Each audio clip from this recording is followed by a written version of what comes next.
The first Eddyline move I'm going to introduce you to is going to be the easiest. It's the plowing ender.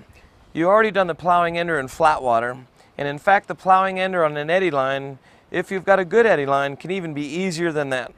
And the reason is because you've got the oncoming water when you cross the Eddyline to really help get the bow down and ender you up. Now the plowing ender, the technique is identical to what we did in Flatwater with one minor change. We're going to cross an Eddyline while we're doing the plowing ender. So let's pick our spot really well. First, you're looking for an Eddyline that's crisp, that doesn't have a lot of boils coming up in it.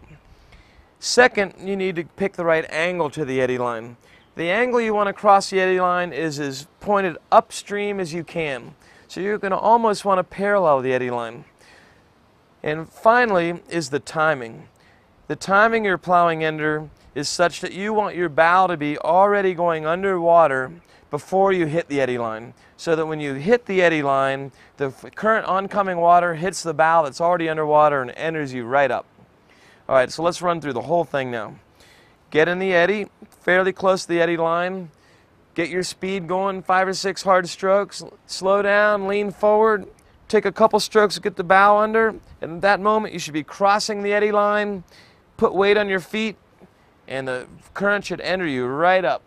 Go ahead and stand up your foot braces, look around, enjoy the view for a second, and then plop, you're in the water, roll up, catch the eddy, and do it again. Some common mistakes on the plowing ender for the Eddyline, identical to Flatwater. Number one is not keeping your boat flat. And number two is letting the boat go off one direction or another. Now, since you're crossing an Eddyline, which direction do you think the boat's going to want to go off? It's going to want to go off downstream. So I recommend that when you cross the Eddyline, if anything, you try to have a little bit of spin momentum towards the upstream side instead of the downstream side to counteract that. And then lastly is not getting the bow under before the Eddyline. If you don't get the bow under before the Eddyline, it's very likely your bow is just going to plane up and you're just going to be ferrying away. With these tips, you're ready to get vertical on the Eddyline. Let's go to the squirt. This is the classic Eddyline move.